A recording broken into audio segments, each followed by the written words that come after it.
गणतंत्र दिवस से पहले जम्मू कश्मीर बॉर्डर पर टेंशन्स बढ़ती जा रही हैं। ऑपरेशन सिंदूर में पिछले साल शर्मनाक हार के बाद भी पाकिस्तान अपनी हरकतों से बाज नहीं आ रहा है। राजौरी, सांबा और पूंछ सेक्टर्स में पाकिस्तान ड्रोन्स ने इंडियन एयर स्पेस को वायलेट किया, जिसके बाद आर्मी और बीएसएफ ने तुरंत फायरिंग करके उन्हें वहां से भगा दिया। मल्टीपल ड्रोन साइटिंग्स ने सिक्योरिटी एजेंसीज को हाई अलर्ट पर लगा दिया है और बॉर्डर पर निगरानी को और तेज कर दिया गया है ताकि रिपब्लिक डे के दौरान किसी भी इन्फिल्ट्रेशन या आर्म्स ड्रॉप की कोशिश को नाकाम किया जा सके, वो भी तुरंत। लेकिन ऐसे में ग्राउंड रिपोर्ट क्या कह रही है, आइए सुनते हैं। पाकिस्तान अपनी हरकतों से बाज नहीं आ रहा है। पिछले कई दिनों से राजौरी डिस्ट्रिक्ट में पाकिस्तान आर्मी ड्रोन्स भेज रही है, जिससे काफी आक्रोश बढ़ गया है भारतीय सेना और सीमा सुरक्षा बल के जवानों के बीच, जो लगातार गणतंत्र दिवस के मौके पर सरहदों पे चौकसी बनाए हुए हैं। हमारे पास जो इतलात मिली है उसके मुताबिक पिछले 48 घंटों में कई इलाकों में ड्रोन्स दिखे हैं, पाकिस्तान द्वारा ड्रोन्स भेजे गए हैं, जिससे वहां पर सिक्योरिटी एस्टेब्लिशमेंट में हड़कंप मच गया है। हमारी जानकारी के मुताबिक ड्रोन्स नौशहरा, धर्मशाल, रियासी, सांबा और मनकोट सेक्टर्स में पाकिस्तान ने इंडियन टेरिटरी की तरफ और भेजे हैं। हालांकि भारतीय सेना और सीमा सुरक्षा बल ने एक बार गोली चलाकर ड्रोन्स को वापस भेजने पर मजबूर कर दिया है, लेकिन कहीं ना कहीं ये पाकिस्तान का वो चेहरे से वो उठा रही है, वो व्हील उठा रही है कि वो शांति के लिए कोई प्रयास कर रहे हैं। हमारे पास ये भी जानकारी मिली है कि सेना और सीमा सुरक्षा बल लगातार बॉर्डर पे चौकसी बनाए हुए हैं और ये सुनिश्चित कर रहे हैं कि ड्रोन भेजते समय पाकिस्तान कोई घुसपैठ की घटना अंजाम न दे। वहीं आज दूसरी ओर केंद्रीय गृह सचिव और गोविंद मोहन और आईबी डायरेक्टर तपन डेका 2 दिन की यात्रा पे जम्मू पहुंचे हैं और वहां पर सुरक्षा व्यवस्था का जायजा लेंगे।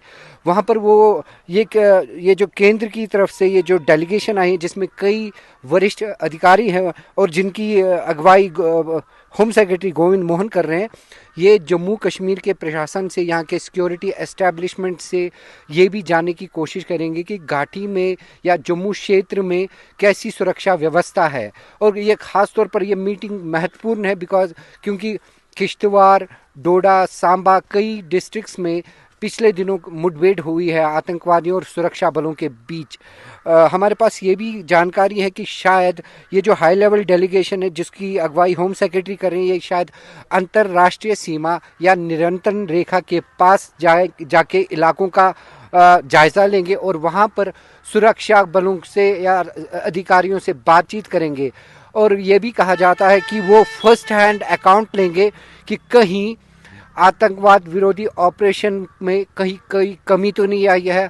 हमारे पास ये भी जानकारी मिली है कि अभी तक पाकिस्तान के द्वारा भेजे गए ड्रोन में से कितने सुरक्षा बलों ने गिराए, चाहे राजौरी सेक्टर हो, चाहे पुंछ डिस्ट्रिक्ट हो, चाहे सांबा हो या चाहे कठुआ डिस्ट्रिक्ट हो, जो सब या तो अंतर्राष्ट्रीय सीमा से सटे हैं या तो नियंत्रण रेखा के पास है, कितने ड्रोन्स गिराए हैं इसकी हमें पुष्टि नहीं हुई है।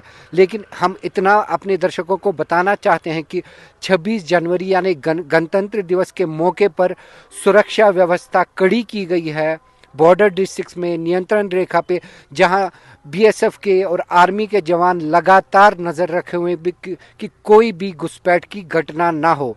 हम अपने दर्शकों को ये भी बताना चाहते हैं कि भारत और पाकिस्तान की फौज के बीच 2003 में एक सीज फायर एग्रीमेंट हुआ था, लेकिन पाकिस्तान बार बार ये सीज फायर एग्रीमेंट तोड़कर भारतीय फौजियों को ललकार रहा है।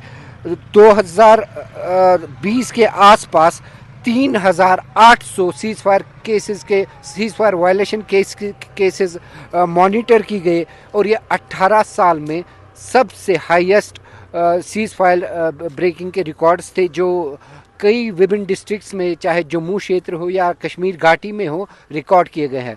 लेकिन अब की बार आर्मी चीफ ने भी ये कड़ी वार्निंग दी है पाकिस्तान को कि ऑपरेशन सिंदूर अभी भी जारी है और पाकिस्तान की किसी भी प्रोवोकेटिव एक्शन का मुंह तोड़ जवाब दिया जाएगा। बॉर्डर डिस्ट्रिक्ट बारामूला से वन इंडिया के लिए मैं इजहार Ali. Subscribe to One India and never miss an update. Download the One India app now.